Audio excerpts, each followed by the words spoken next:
got about 4 video responses from anti-statists on my second to last video, which is about a month old now. So I do apologize that I took so long to do this video and get back to them with some of the arguments. But what happened was, aside from me getting sidetracked with some other crap, I did actually try doing a video a couple of days ago. There's just no way to cover every single counter-argument I got, because I got a bunch of counter-arguments. Not only did the vloggers respond to me, but some of their commenters responded as well, and just a bunch of dissenting comments. And I'm a bit OCD, so when I cover one thing, I have to cover everything. And the only way for me to do that, you can't do it in the context of YouTube. Even with this 15-minute upgrade, I would have to do a couple of parts, and maybe even a full hour on it to cover every single counter argument. So what I did instead, because I know that not a lot of people would want to sit through an entire hour of this. Well, not a lot of people care about anti-statism, just the argument in general. So what I did was for those of you who do care, I did up a blog. I wrote up a blog, a long one, and I'm going to link it in the underbar.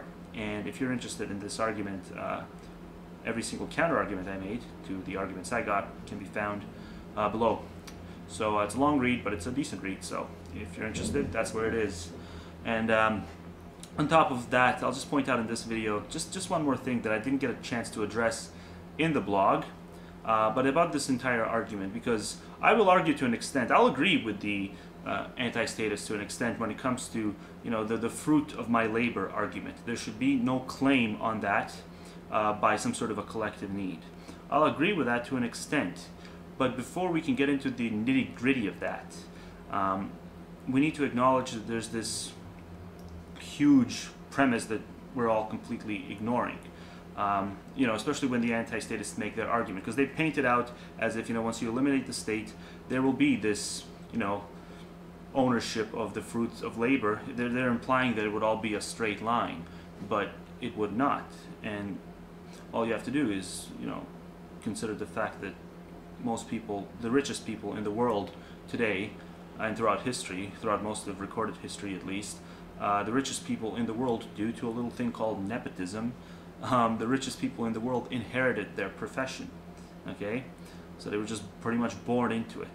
So this idea that most of us, if we just work for our labor, there would be no collective claim on it, and then everything else would be a fair, straight line, that's bullshit.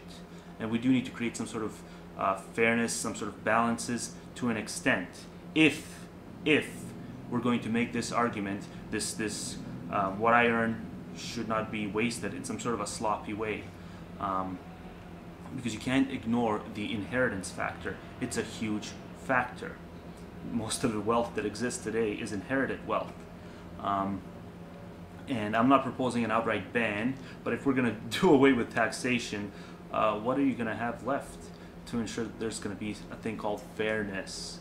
You're not going to have any sort of a mechanism to balance things out, because there's going to be people who are going to work for like 15 years to try to, acquire a profession, and then others are just simply going to have a birthright to it.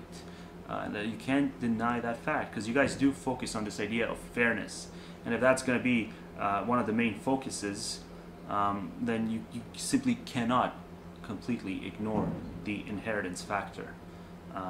So that's pretty much what I wanted to get into. And also, I mean, if people are going to be allowed to inherit, the good, well, then perhaps they should also be burdened with inheriting the bad. So if somebody, if you got a kid, and the kid turns into an adult, and mommy or daddy dies, and mommy or daddy died while being in debt, just like they would inherit the profits of mommy's and daddy's profession, wouldn't it also, in the interest of consistency, wouldn't it also be fair that they would also inherit the debt if we're going to do this nepotism thing? Is that a draconian imposition? I don't know. And it has nothing to do with envy, this argument against inheritance.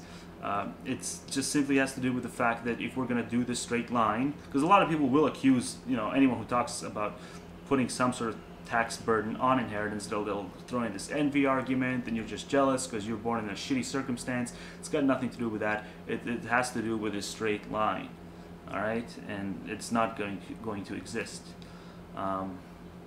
And once we do away with that, once we put some sort of a measuring stick, not a measuring stick, but some sort of a,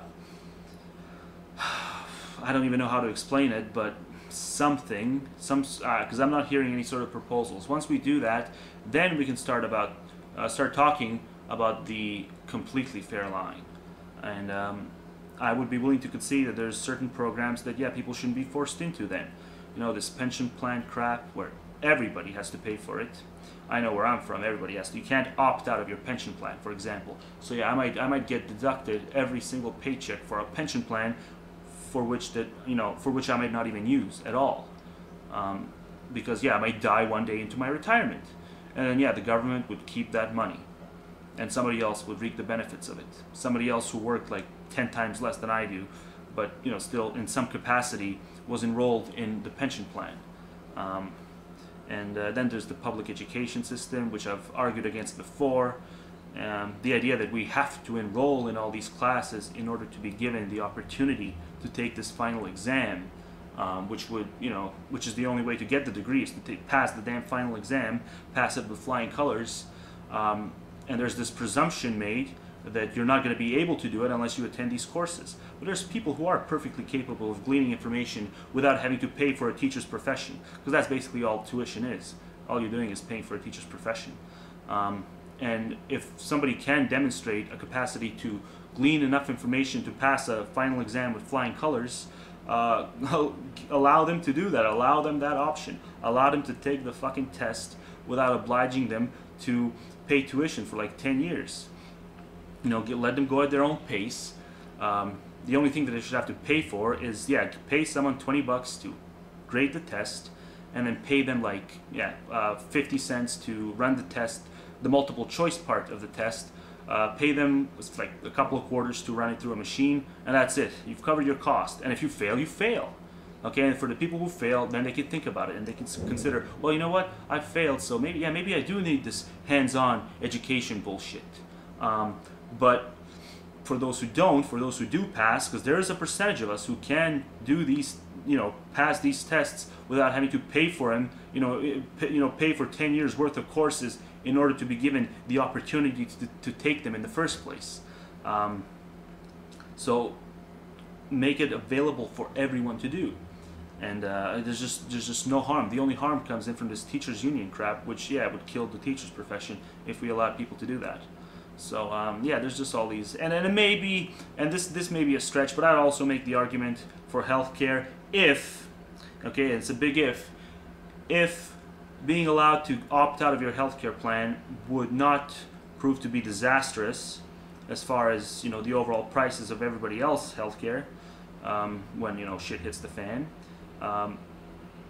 If we do that experiment, and if that experiment proves to not cause prices to incline tremendously for the people who do want to stay enrolled in their healthcare plan, well then on top of these two things, the education and the pension sort of stuff, we should also be allowed to opt out of our healthcare plan.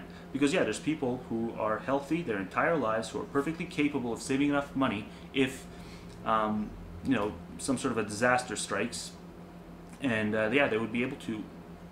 They shouldn't have to be deducted on a bi-weekly basis for services that they don't use.